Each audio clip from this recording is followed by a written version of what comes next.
Hey, everybody, this is Ed from the Whiskey Tangent Podcast here with a holiday episode for you with ho, ho, and, ho. So, wow, you're calling us all hoes? Is that what happened? That was totally unnecessary and uncalled for. joining me as always is Scott. Hey, everybody. And as all Christmas episodes, joining us is the mayor, Shavonne. Hi. And the Whiskey Pixie, Sue. Ho, ho, ho. And so we're here for our yearly holiday episode, and Scott's going to tell you what we're going to do. That's right. So as you all know, every year around the holidays, I seek out a whiskey that quote-unquote tastes like Christmas. And this year I found one, but it didn't arrive in time, so I had to come up with a backup plan. And my backup plan actually involves two whiskeys, a Jim Beam expression and a Jack Daniel's expression. So very early on in the podcast, in fact, it was just our fourth whiskey short and our ninth release overall, we did a quick taste comparing Jim Beam White Label and Jack Daniel's Black Label. And tonight, we're going to do sort of a holiday update to that. So this is the Jack Daniel's Winter Jack versus Jim Beam Winter Reserve Christmas Bonus Quick Taste. Christmas bonus. So the first one we're going to do is Jim Beam Winter Reserve, and we've done several podcast episodes on Jim Beam products, specifically episodes 2, 7, 29, and 47, and about a half dozen shorts, including one you'll hear in January, which we just recorded. Plus, we've used them on cocktail episodes and vault episodes, Whiskamentaries, Madness Tournaments, and Last Calls. We've even been... Can you be more specific? Sue is saucy. Saucy Sue. You want specificity, Sue? Yes. We've even been over their entire family history. And their entire distillery. That's right. Tell me more. Because we went there. And of course, more. We went to the distillery and met Fred and Freddie No, which I will never not mention. That's right. It's such a great night. That's right. So for this particular expression, Shavonne has the description. With Winter Reserve, our new limited edition bourbon, released just in time for Christmas, we wanted to create a special whiskey that embodies the warmth of the holidays and the bold flavors that pair well with cold weather. Distilled from our traditional mash bill, aged in a new charred oak, and finished in toasted barrels, the resulting profile is rich and spicy with festive flavors. We are excited to share it with our community and hope it brings people together to celebrate the joys of the season. Proof is 86, 6 years old. Mash bill is 75% corn, 13% rye, 12% malted barley. The MSRP is $25. Scott could only find it for $33 at Total Wine. Yeah. I got the taste notes, but let's give it a little nose. All right. Let's see what we get here. So that's in your green. Okay, I'm like, did he say? Neat And I glasses. forget. No, I didn't say. Sorry. Scott has given these a green and a red. Yeah, nose. green and red. Yeah. Grinch and Rudolph. Oh, very nice. Interesting. Very spicy. So is this the same mash bill as the Black, Scott? Yes, the low rye. It smells very traditional. I'm getting a lot of baking spices. I'm getting a lot of fruit. It's more spicy than I thought. This proof. Yeah, it is spicier nose. than Yeah. you'd expect. Yeah. I'm getting like a sour fruit of some sort. Yeah. Okay, No year. Oh, Here we go. wait for the taste and then she'll get a year. Yes. yeah. Ironically, I'm getting a little banana on this. Yeah, I can yeah. see that. Even though that's Jack Daniel's claim to Plantation fame. kind Yeah, of, yeah, it's kind of yeah. like a fruit cocktail. I can't really figure out which fruit that I'm smelling, but banana is definitely there. Yeah. Like a hop, like a banana Foster's maybe. B-A-N-A-N-A. Banana. It really is. Because there's yeah. cinnamon and there's sugar, and so I'm getting Yep. a bananas Foster. Yeah. So when we're tasting these notes, and you bring up Bananas Foster and this and that, so do you think that this would go well with some kind of dessert? Yeah, absolutely. So- Because like flavors do go together, as you would think that they would. Yeah. You could actually make a Bananas Foster with this whiskey Right? because they flambe it, right? Isn't that part of it? Right. That's yeah, what yeah. I'm thinking. Interesting. So I got a little bit of that Swedish fish flavor that I always get. Getting sour apple. I got a little anise. No way. Yeah. It's cute though. Shade. Yeah. Wow. Oh, that's cute. Oh, that's a That's cute tasting that, Scott. He's trying. The ladies are a little extra. Put a red down. He is right on that one. Oh, my God. No lies detected. Anything else on the nose? It's kind of light, though. Like, all of these tasting Very light. these nosing Yeah. notes that I'm getting are really ephemeral. They're not intense. Oh, the whole banana Yes. Foster thing I got was the taste. I thought you wanted to taste it. Oh, you already tasted it. Yeah, because Okay. I thought you tasted it. Oh, No, you mean because No, but you said something made me feel like you tasted Oh it. no, I didn't yet. I might have said taste, but I didn't mean Yeah. to. That was the voices okay. in your head saying taste. You made Well, me, we have it all on tape, so we can run it back. you made me feel something that you No. taste. Whoa. So now I'm tasting it. First thing I got was sweetness, but then oak immediately. But now Ooh, go there is a bit of banana there. good. Ooh, what the hell is that taste? This is intriguing. This is much more complex than I thought it was going to be. 86 proof, Jim Beam Winter Reserve. It's actually in the aisle with the flavored whiskeys. It's spicy yet so sweet. Mm-hmm. I'm picturing it in the dessert aisle. Like I can't get past the bananas Foster. Yeah, on the finish, it's weird. I'm getting like The finish is weird. a roasted nut. Yup. With oak tannins and stuff are still there, but it's definitely peanuts. Jim Beam has peanuts all over it. Yeah, that's Jim Beam's signature thing, so I'm not surprised. But this is almost like a burnt peanut or something. I can't explain it like It that. kind of tastes a little bit like roasted chestnuts. Yes, But if you yes, took it a maybe. little bit too far, Maybe, yeah. you know, I'm you not almost saying- burned it. I'm not saying it's off-putting. I'm just No. saying faint. It's very faint. Siobhan doesn't like it. Really? You don't like it? Oh, I thought you would like this one. Yeah. No, I'm surprised. I don't care for Put a it. little water in it. Put Yeah, try a little in it. water. I will try. So what is it that's bothering I you? feel like the first thing that I taste is just unpleasant. I just found it to be almost bitter in a way. There is some bitterness to it, which I think, Ed, we were trying to describe on the end. Yeah. Which is that nutty, almost bitter almond kind of flavor. I put a couple drops of water in it. To me, it just kind of waters it down. It doesn't open up too many more flavors for me. It kind of waters it down a bit. Because it's already 86. Yeah, Okay. so Yeah. but it might work for the ladies. It might tame down that bitterness. It may. Yeah. I still put some drops in anyway, so I'm going to try it again. Okay, yeah, try it again. Sue, what are you thinking? Oh, see, I added, it wasn't a droplet, it was a splash. A generous splash of water. As you're wont to do. Yes, as I do. Yeah. Very buttery. Oh, interesting. Yeah. Oh, I'm going to try Once- some yeah, water. I mean, I Get that added buttery the splash. The spices are still there. The buttery's still there. But I got to say, still not my thing. Okay. Yeah. Yeah. I kind of hear what Sue's saying. Yeah. I'm making it better. It's fine. How much is this again? $25. Yeah. The 30. All right. So in that pocket, all day long. Okay. You know. Oh, yeah, I in see. that pocket all day long. Yeah. So. But I would definitely turn this right into a cocktail mixer. Yeah. Yes. I want to drink this on its own. I really. This might be great in seriously want it. eggnog, Oh, okay. Yeah. you know, because it's got some of the notes in there 'Cause already, the cinnamon and the fruitiness, because usually people put don't the people put like a sherry or something or cognac in a cognac in an eggnog, Brandy or rum or- yeah. Yeah. brandy, yeah. I like it. Brandy, you're a fine drink. What a fine Brandy. drunk you will be. I like it at 86 proof. I didn't like it when I put the water in. I think you're right. It kind of drops all the flavors out because at 86 it was much more intriguing. But as I drank it more, I liked it less. If that's a thing. No, it's true. Drank it more. I liked it less. And it's okay. It's okay. Okay, so you know what? Let's call it as it is. No, don't. No, it's a no. All right. It's a no. I do get a year. No. Oh, okay. A year. Breaking news from Shavonne.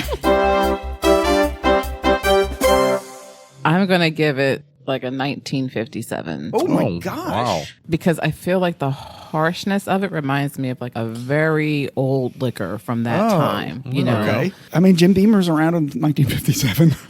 Yeah, so for me, as a cheap cocktail mixer, I'd do it. Yeah. I'm not drinking this neat or sipping on it.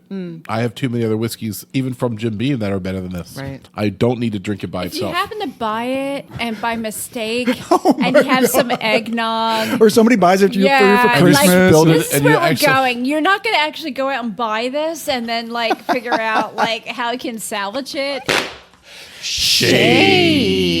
Yeah. Freddie, don't listen to her. She's not us. She's just a guest here. Ed, what are the tasting notes?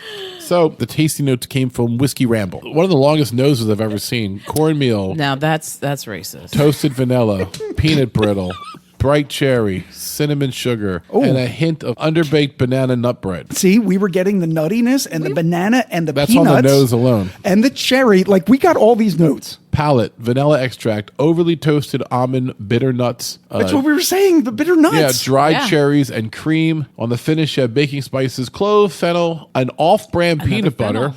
Off-brand peanut butter. With Off-brand? with a mildly woody warmth that gives us a pleasant final impression. Okay. Sounds like they're throwing Off-brand- shade at a store brand somewhere. Off-brand woody Yeah. warmth. Scott, isn't that how you try to, The woody warmth. Isn't that on your Tinder profile?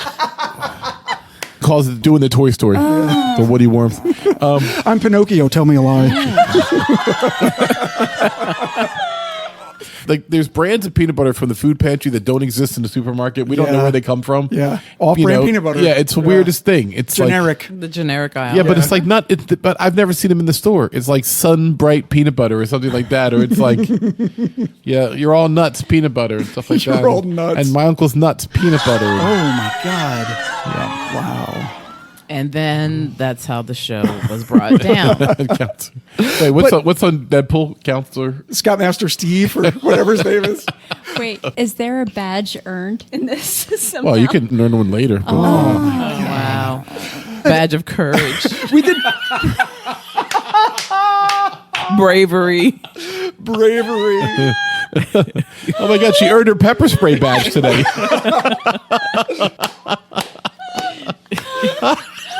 Honestly, though, we got a lot of these tasting notes. Yes. But I think we just agreed that it wasn't as good as maybe this guy No, was saying it not at was. all. Listen, they make a lot of products we love. They do. This is a bottom level $25 bottle. Yeah. It is what it is. It's not undrinkable. No. It simply isn't preferable Yeah. compared to our palates, because all of us drink really good whiskeys. Yeah. I'm just saying that. Yeah, I tend to agree with you with this. It's like I don't love it. It's a decent whiskey on its own, but it kind of comes up a little short, especially given that it's supposed to taste like Christmas. Yeah. And it really doesn't. It's like a It's jilted like- Christmas. So now, Yeah, like Christmas and Sad there's no Christmas. present. Christmas and- Very sad. Christmas in like 19... Christmas in Depression. Sarajevo in 1996. Oh no. It'll be too a close. sad- Too soon. Too soon. Christmas. At Christmas time. All right, so let's move on to the second one we have, the Jack Daniel's Winter Jack. So we haven't done a whole lot of Jack. Oh my God. Oh, Winter Jack? wow. Are you laughing at that? Yes. Oh my God. You know, when it's cold and you're sitting, Yeah. It's and cold. you're and under the blankets trying to stay warm. you're giving yourself a Winter Jack. You got a couple seconds to kill. You know, dial up Sue's Instagram. Jack Daniels continues not to sponsor us. We haven't done a whole lot of Jack Daniels on the podcast, but we did do their full history on episode 56, where we tasted their new bonded bourbon and their bonded triple mash, plus a short just a year later, last year with Sue and Shavonne, actually on their bonded rye, which we all really liked. And I think we had a single And you barrel. all remember that, right? Yes. Yes. Single barrel on Doug's Vault, and their regular rye was on our Madness tournament. Now, for this one, Sue has Yes. a description. Oh, I do. Yes. Okay. Yeah. Sexy.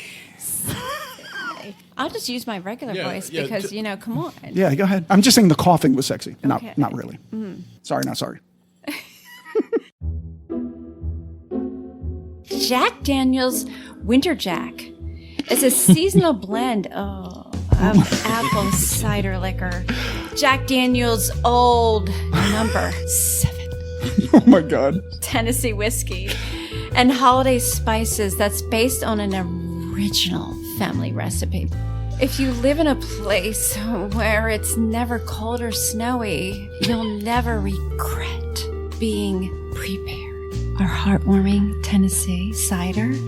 Oh, let me tell you, it's also marketed as Tennessee spiced apple punch. Oh, And let me add, okay. okay, right? Yeah. Should always Never. be in. No, always, Shavonne. Always be enjoyed with friends and loved family members. But It not is- family lovers, because that's just wrong. Oh my God. Why does it always have I was making an incest joke, right not an off- underage joke. Oh my gosh. Oh, Oh, I that see. because that makes it better. That makes it so much better. All right, so continue. Wait, I have to start from the beginning.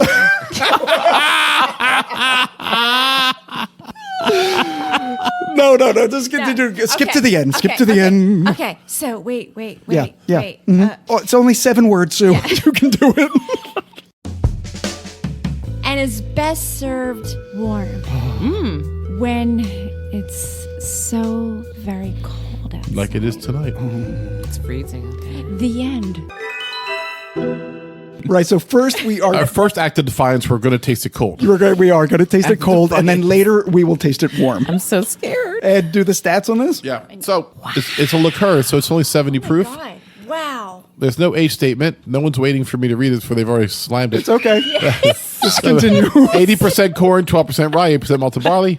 So it's $20 bottle. It's got again got overcharged $3. I did $3 a total one. Total one. Those bitches. No, actually, you it's paid fine. that? I'm just saying. All right, so that first whiff is like white grape, white cranberry, white grape, something. Well, the nose is like apples for sure. Getting Hawaiian punch. Crisp. yeah, like Oh, Hawaiian punch. oh yeah, crisp apples. Pineapple. Oh yeah, there's tropical in there.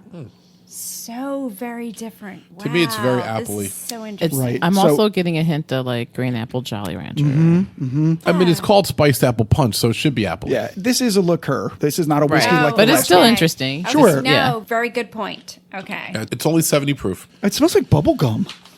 Oh yeah, it does. Yeah, it's got a very bubble gummy So not for anything, smell. when you say that, I'm thinking this is going to be gross. Oh, When you say it smells like bubble gum, Yeah. Mm-hmm. and I got that, and I was immediately disappointed.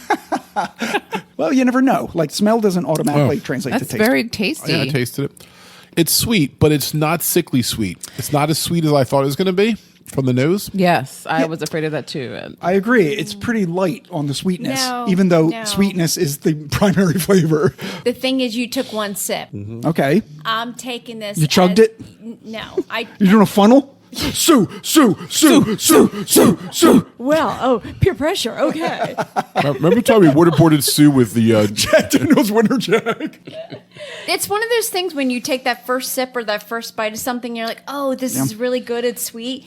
And then by the third bite or sip, you're like, this is totally disgusting. Oh. That's where I think this is going. Oh, wow. All right. Well, but has it gotten to that point? Well, I only took one sip. Well, that's I've been what I'm talking asking. Ever since. maybe you're so sweet you can't loud. handle anything more. I know it's got to counteract my sweetness.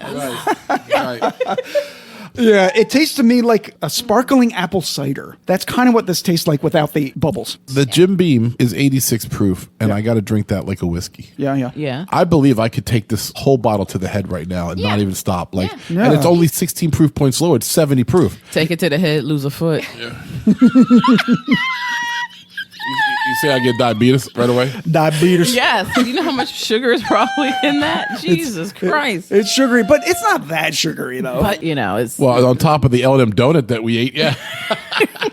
I don't think this is the biggest problem in the room tonight. So it's an apple cider liqueur with Jack Daniels and holiday I spices. want to taste it hot. Yeah, we'll taste it hot after we do the tasting notes. So on the nose, cinnamon and red apples, accented by sweet notes of honey.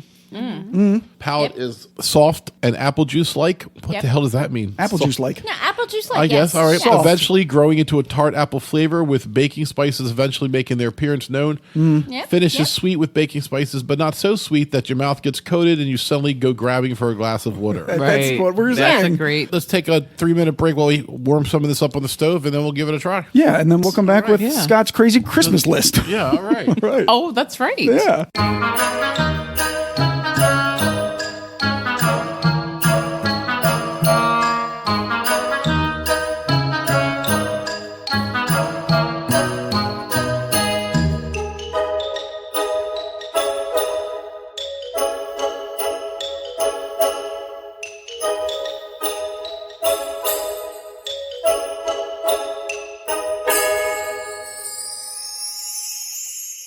All right, so we took a short break to warm up some of the Jack Daniel's Winter Jack. In the meantime, Sue combined the Jim Beam Winter Reserve and the Yeah. Winter Jack. Yeah. And so did Shavonne, and they found they kind of helped each other out. Yeah. That was very impressive. Yeah, I was really scared at first of trying it. I was like, oh. So now we have the heated up Winter Jack in a rocks glass with a cinnamon sugar rim. That's right. We'll be drinking this while I do, as I do, Scott has a Christmas list.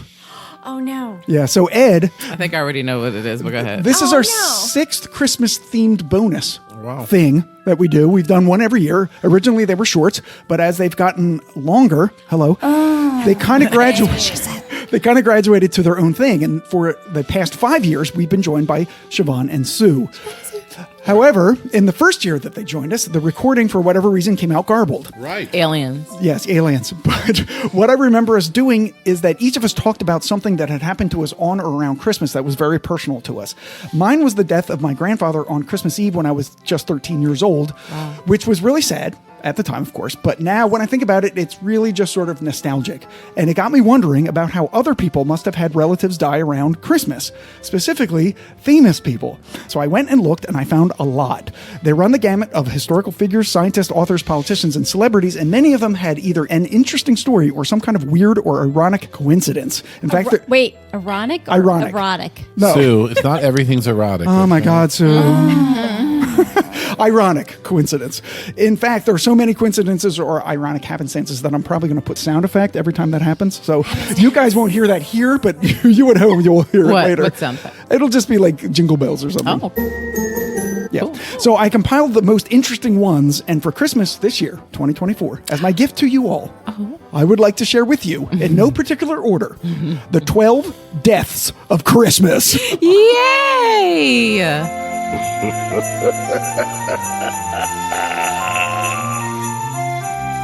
I like You that. can't have the ghost of Christmas if you don't have the death of Christmas. That's right.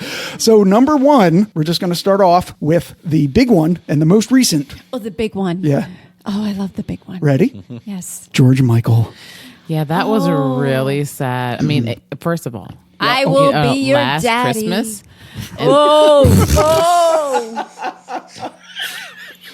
Sue, oh my God. I will be your father figure. Yeah, I will that's be it. your father figure till the end of Time.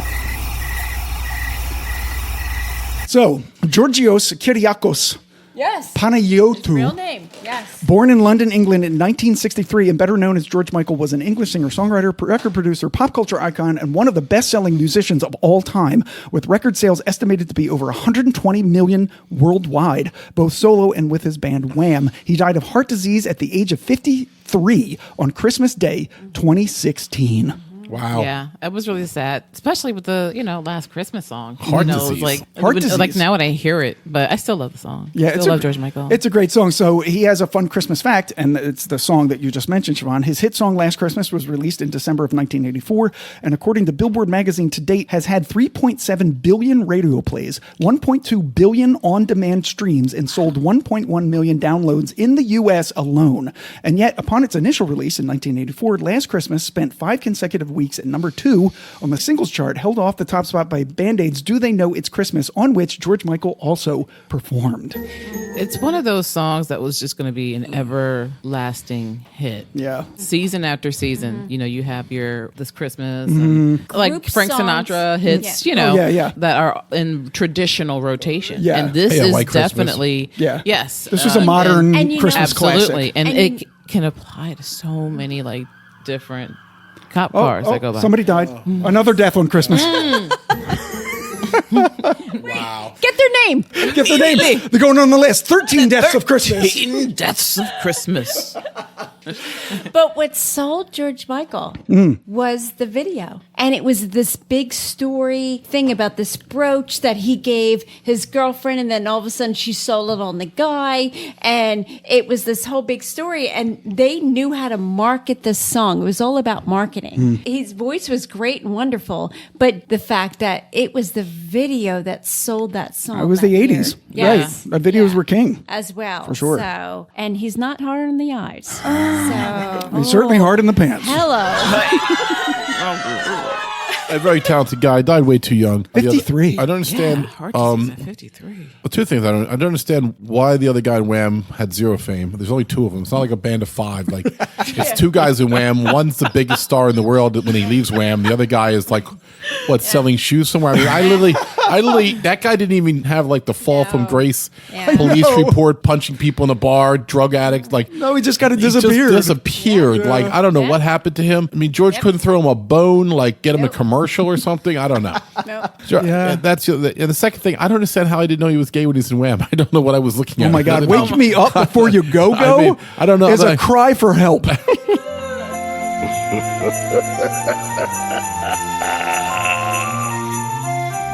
The second death of Christmas that my true love gave to me, the other George Michael. No. Yes, there was another famous George Michael. George Michael, his real name, unlike that other imposter that we just talked about, born in St. Louis, Missouri, was an American broadcaster best known for the George Michael Sports Machine, a long-running Emmy Award-winning sports highlights program that ran from 1980 to 2007. He died of leukemia at age 70 on Christmas Eve, 2009. Who? I know. No, I used to seriously, watch like, it. what The George are you Michael Sports talking Machine, about? before there was ESPN, Yeah. he would do like a weekend recap show, like 11:30 night on a Sunday. Yep. And we all would get all the sports that happened for the weekend. Yeah, I knew I would remember. Yeah, it was before Siobhan. all these highlight shows. Yeah, before there's cable. Siobhan, we were having sex in high school. Oh, my These God. guys What's it, were together? like, yeah. Well, I'm a little bit younger than you guys. Oh, Right, that's so, true. That's yeah, right. right. But Shabbat would have been 4. Right, so way to admit to a felony, Sue. I'm like, what? I'm just like looking at her like, who? Wait, who are you doing now at 4 years old? What's happening? Yeah, felonious punk over here. Edit. All right, so fun fact about this is if you're thinking that maybe he's not really a big enough celebrity for the list, listen to this. First, he was a record promoter for Motown. Then he was a DJ for radio stations in Milwaukee, Denver, New York, and Philadelphia, where he served as musical director and evening DJ for WFIL. He was the TV play-by-play announcer for the Baltimore Orioles and the New York Islanders, and he appeared in several Hollywood movies. The bull riding movie 8 Seconds, the Dennis Quaid old man baseball film The Rookie, the Cameron Diaz Ben Stiller comedy There's Something About Mary, the Kevin Costner film Tin Cup, and oddly, The Silence of the Lambs. Wow. To nobody's surprise, he either played himself or a generic sportscaster in all 5. Oh, Yeah, but how Yeah. did he die? He died of leukemia at Oh, age good. 70. No. No? she's like, no, No, that's no. what Wikipedia said. She's like, he died of boredom from his own career.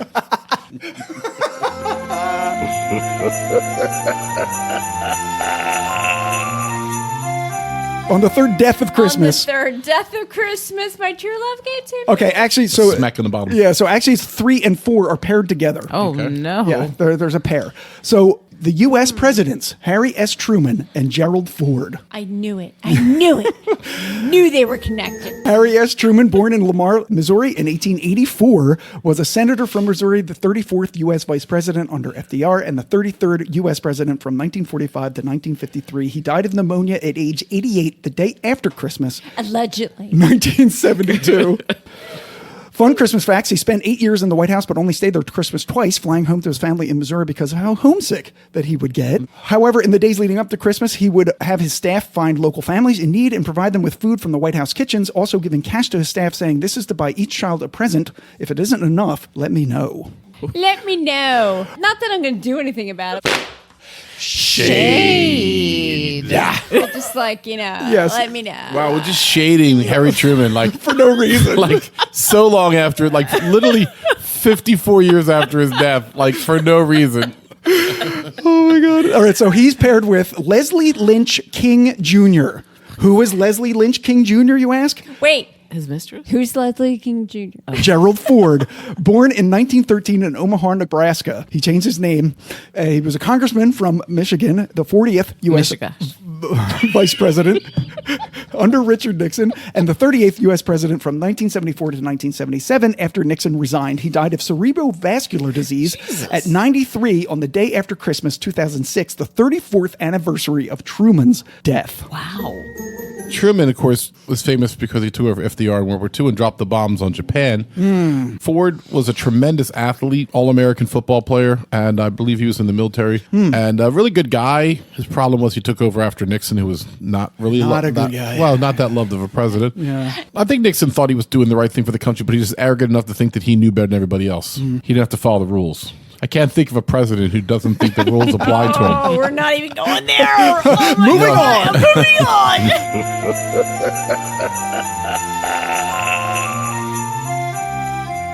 Moving on to another paired, 5 and 6. So 2 actors, Jack Klugman and Charles Durning. So Jack Klugman's with the Quincy and Yep. the MD, and also The Odd Couple. Correct. Klugman was also in 12 Angry Men, the original. He was. Yeah, that's one of his first big roles. Yeah. Charles Durning was in a lot of movies. My favorite role is when he was the governor in Best Little House in Texas, which is my favorite role by far. Yeah. Ooh, I like the dance, little sidestep. Now they see me, now they do, and I float away. He was really good in that. He was great in that movie. So the story of these two is full of absolute coincidences. So both of these schlubby white guys were born within a few months of each other in the early 1920s. Both grew up in the northeastern United States. Klugman was actually born in Philly. Both started acting around the same time in the early 1950s.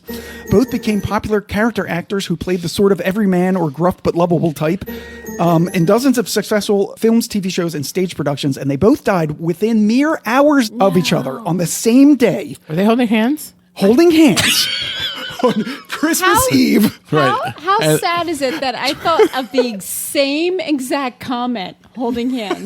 Because it was getting really romantic. Well, you didn't have to tell me the year. Christmas Eve, 2012.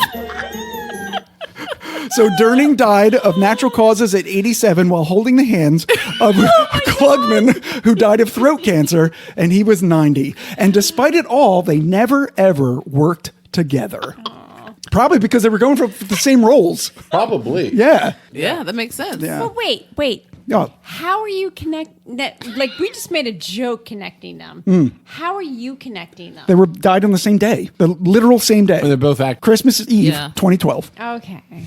So it's just casting shade. No, now. you're entertaining her. There was like nothing like, oh, they died. That's the whole point of the list, Sue. But there's it's nothing- literally called the 12 Deaths of Christmas. That's wild. Yeah. Wow. We're going to cut all this, Sue. Just say whatever you want. Aliens.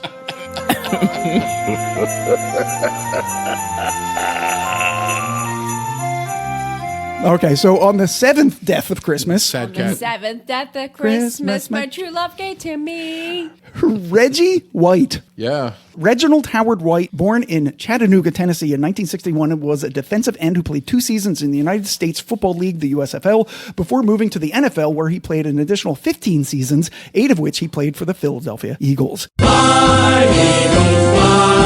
He was NFL Defensive Player of the Year twice, selected to the Pro Bowl 13 times, and won a Super Bowl with the Green Bay Packers in 1997. He retired in 2000, became a Hall of Famer in 2006, and currently sits second on the list of most quarterback sacks in NFL history with 198, behind Bruce Smith of the Buffalo Bills, who had to play 47 more games to reach 200. But if you count his time in the USFL, he has 221.5 sacks total, making him professional football's all-time sack leader. He died of cardiac arrhythmia from untreated sleep apnea at age 43, the day after Christmas, 2004. Wait, explain that to me again. What is that? Sleep apnea is when you go to sleep. A flap of skin will block your throat and you wake yourself up and So you stop breathing? Yes. In your sleep, you stop breathing? Yes, Yeah. and then what happens is you don't consciously wake up, but you come out of deep sleep like 15 times a minute so you can breathe, and then you sleep for like another 8 seconds, and then you come back out again. But you don't really wake up, but it's terrible sleep. And the problem is, it's very bad for your heart. It puts a huge strain on your heart. And that's what Yeah, it was. but, He like- died of cardiac arrhythmia. If you're having like a really awesome dream,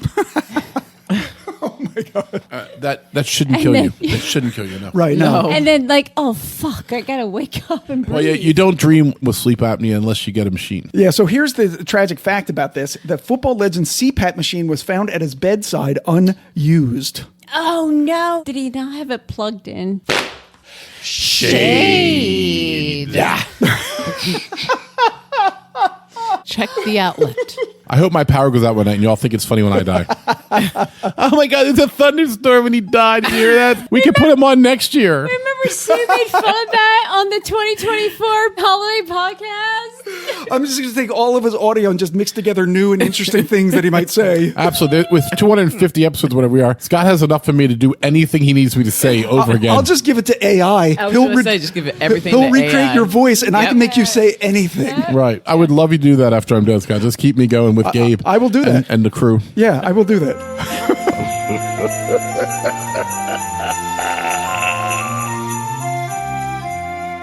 All right, so the 8th death of Christmas, W.C. Fields. For Go away, kids. God, Bother me. the guy go that fell out of the plane? No, that's D.B. No. Cooper. Wow, good one, though. Okay. All right, so I'll tell you who W.C. Fields is. Okay. So William Claude Dukenfield, born just outside of Philadelphia in 1880 and better known as W.C. Fields, was an American actor, comedian, and writer whose career in show business began in vaudeville, where he attained international success as a silent juggler. He incorporated comedy into his act and for several years was a featured comedian in the hugely popular stage and radio show The Ziegfeld Follies, later playing a host of colorful conman, henpecked scoundrels, and lovable lushes. He died of a gastric hemorrhage. I'm a lovable lush. That's true. That's true. He died of a gastric hemorrhage at the age of 66 on Christmas Day, 1946. Wow. So the most interesting thing about this was he hated Christmas. Okay. And he ended up dying. Christmas said, you Wait. know On what? Christmas. Bitch, Wait. fuck you too. Do you have a soundbite like he hated Christmas? Yeah, so a quote often mistakenly Yes, attributed a quote, yes. attributed That's to what him we need. was, quote, any man who hates dogs and babies can't be all bad, which cemented a reputation for being irascible, but he actually owned dogs and loved entertaining kids. What he really hated was Christmas, reportedly because it made him feel lonely. And yet Fields always made a priority of his annual holiday greetings. In fact, he sent Christmas telegrams and cards to his friends and family, even when he was on his deathbed. Interesting. It made Yeah, me it is feel interesting. lonely. Yeah. Yeah. I'd like to dive deeper into that. He's Right? a fascinating Yeah. guy. He really is. Yeah. Ed, what's your favorite whiskey quote by W.C. Fields?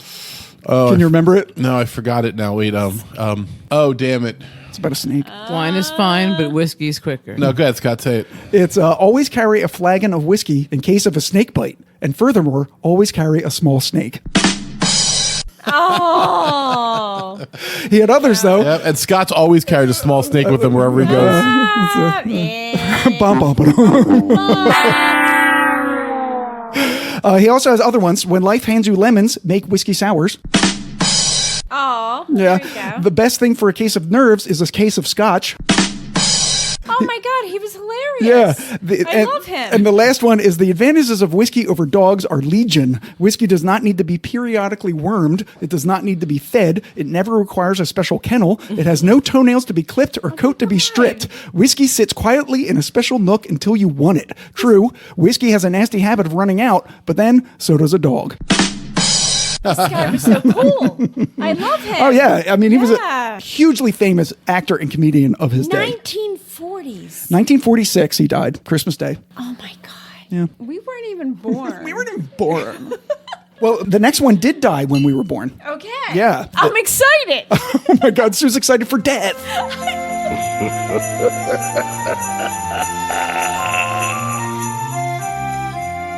All right, so the next one we have is number 9, Eartha Kitt. Oh, Yeah. Eartha May Kitt, born in the town of North, South Carolina, which Wait, where? The name of the town is North. Oh, that is so awesome. Yeah, which by the way is in I the know, center of the right? state. That is so neat. They're I just like that. They just like to fuck with you. Yeah, they just wanna fuck you. Yeah, we're North and South. North, South Carolina, but we're in the middle of the state, so fuck you. Bitch. She was born in 1927, was an American singer and actress known for her highly distinctive singing style, who Orson Welles once described as the most exciting woman in the world. He's never met me. That's true. That's true. Orson Welles never knew you. That is a true statement. All right. She died of colon cancer at the age of 81 on Christmas Day, 2008. So not that long ago.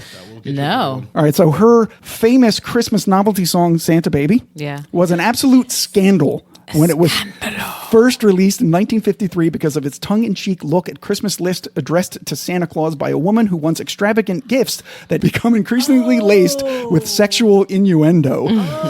Although it was the best-selling Christmas song in the year it was released, it's had a rockier time since and is continually placed on the list of the worst Christmas songs ever. No. Yeah, listen to this shade, though. Others who have covered the song include Kylie Minogue, Taylor Swift, Gwen Stefani, Trisha Yearwood, Ariana Grande, and the most famously Madonna, Yes. whose version Kit reportedly said, I used to have a lot of fun with the song, and then Madonna sang it. Shade. I know. Yeah.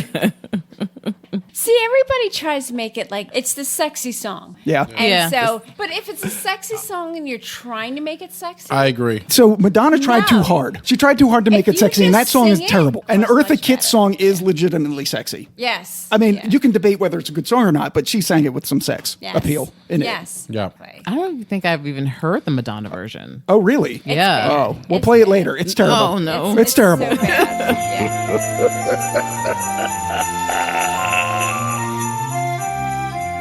All right, so number 10, Charlie Chaplin. Charles Spencer Chaplin, to be specific, born in London, England in 1889, was an English comic actor, filmmaker, and composer who rose to fame in the era of silent film. He became a worldwide icon through his screen persona, the Tramp. Not that kind of tramp, Sue. His career spanned more than 75 years from childhood in the Victorian era until his retirement in 1976. Due to declining health, he died of a stroke at age 88 on Christmas Day, 1977. I wonder what he thought of Christmas. He actually liked Christmas, as it turns out. There's a story about him in 1930. Charlie Chaplin attended a swanky Christmas party in Los Angeles at the home of Spanish comedian Toño. Also in attendance was Chaplin's friend, the subversive but influential Spanish-Mexican filmmaker Luis Buñuel. During dinner, Buñuel and a few others, prompted by a secret signal, got up from the table and attacked the Christmas tree. Attacked The Christmas tree. Yeah. Okay. Yelling about how it was intolerably bourgeois. When the tree proved difficult to take down, they began stomping on the dozens of presents intended for the guests, who were shocked into several minutes of silence. Do you think there was alcohol served? Yeah, probably. So a week later, Chaplin invited Buñuel to his house for a party on New Year's Eve, where he had set up his own display of a Christmas tree and presents. When Chaplin showed Buñuel the tree, he said, "Why don't you just get over it with now, so you don't disturb us during dinner?" There you go.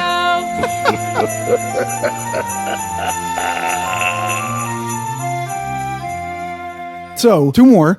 On the 11th death of Christmas, James Brown. That's right. I forgot. Oh, Yeah. I forgot that he died on Christmas. Yeah, James Joseph Brown, born in Barnwell, South Carolina in 1933, was an American singer, dancer, and musician, the central progenitor of funk music. He had several nicknames, including Mr. Dynamite, the hardest working man in show business, Godfather of Soul, and Soul Brother #1, which I think is the coolest one. Right. Yeah. It sucks to be Soul Brother #2, am I right? In a career that lasted more than 5 decades, Brown had over 100 hits on the Billboard charts, 17 of which hit #1, and he was one of the first artists inducted into the inaugural class of the Rock and Roll Hall of Fame in 1986, along with Little Richard, Fats Domino, Ray Charles, Chuck Berry, Sam Cooke, the Everly Brothers, Buddy Holly, Jerry Lee Lewis, God. and Elvis Presley. Wow. He died of congestive heart failure caused by pneumonia at age 73 on Christmas Day 2006, which is the day before Gerald Ford died. Wow. You think he was thinking about Gerald Ford like on Yeah, his way I don't out? know. No, probably not. I don't know the connection between him and Ford. Gerald Ford, though, was thinking about him. It's like, oh shit, James Brown died. Now I'm dead. Right? Yeah. Yeah. There's nothing left to live for. Like that's the last thing he heard was Yeah, some staff talking. right. That Hey, James Brown. died. He's like, oh, and then all next thing he was looking at James Brown like, what's up? Yeah, what's up, James? What's up, Ford? What's up, buddy? Fun facts. His name was supposed to have been Joseph James Brown, not James Joseph Brown, but it got reversed on his birth certificate, so I guess he just went with it. Oh, Yeah. cool. His lifeless body was resuscitated at birth by his Aunt Minnie. So he was kind of born stillborn, and she resuscitated him.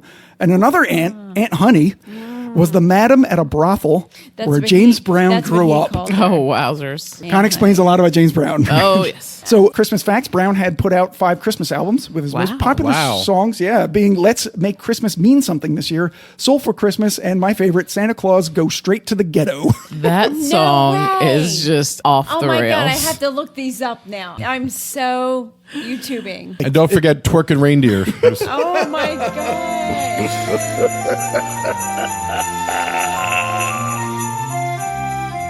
All right, and the last one, the 12th death of Christmas, the one, the only. Wait. What? Oh my Wait. God. No, I'm trying to think. Oh, you're just trying to guess? One. Yeah, she's trying to guess. Of all the I'm people trying that to died guess. in the last 100 years.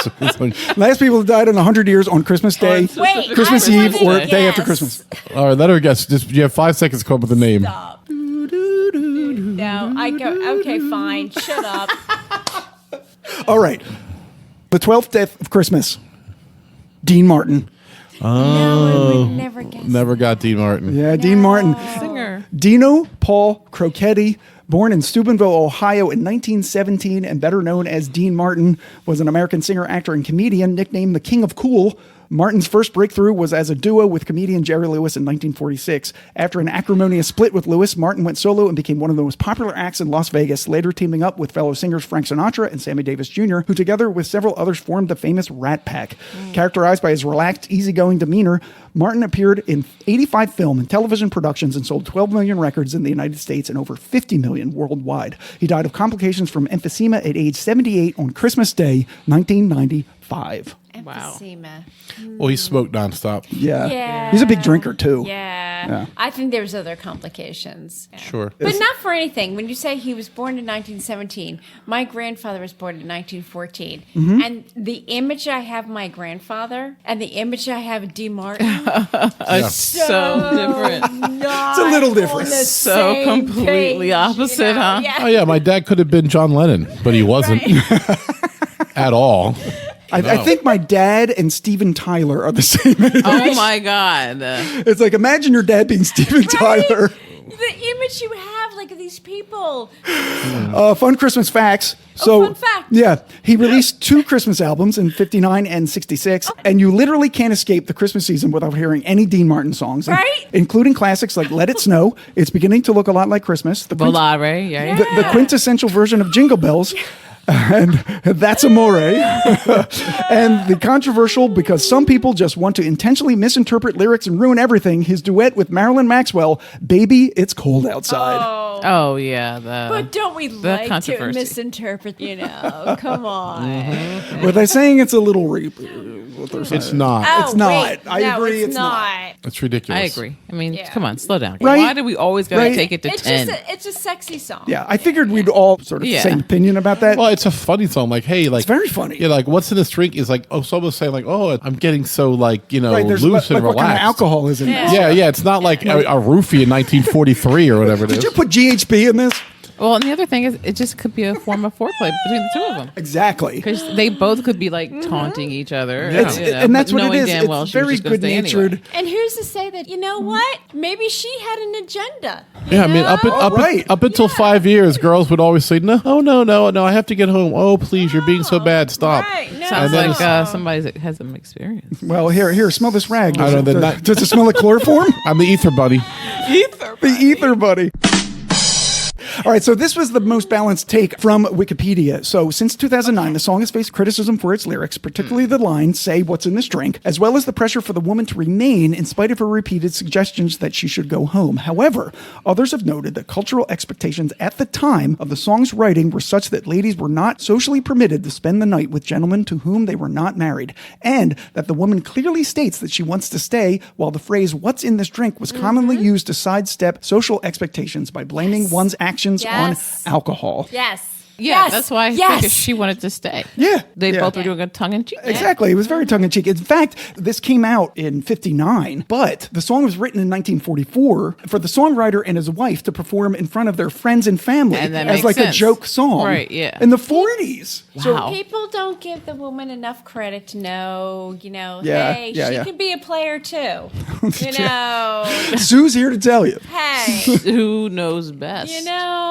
she was playing him the whole time. I like it. I like that interpretation. Yeah. Is that the last step? That's the last one. Oh, okay. I thought there was another one. All right. No, that's it. What do you So- guys think of the whiskeys? Well, we never talked about how it was when we warmed it up. Yeah, I liked it when warmed up. It was better warmed up. Tried it. With the sugar rim. Taste it. I did. I enjoyed that. It was a very nice That's very nice. winter, Very soothing. spiced up. That's Yes. that's like a nice thing you can serve your guests yes, for winter. exactly. Yeah, and you could probably add into other punches or like. Yeah. some Sprite You or can make a Canada wassail Dry. with it. Yeah. Go It's back a to very episode simple- 35 for that. It's a very simple one extra step to impress guests, like you just Yeah, but everything let's with have the look at- sugary. yeah. yeah, Yeah, like it. yeah. So Hey, I'm all about impressing my guests. See? That one extra step. I want to thank Shavonne and Sue for coming by tonight. And, Thank you, ladies. and making the Christmas season even more special. And I hope everybody out there in podcast land is having a good and happy and joyous holiday with your family. I know it's difficult because it's your family, but try to make the best of it. No, hopefully everybody has a good time. And thank you for listening. And we hope to have bigger and better stuff in 2025 for all of our fans. So for the Whiskey 10 podcast, I'm Ed. I'm Scott. I'm Shavonne. And I'm Sue. Merry Christmas and cheers, everybody. Merry Christmas.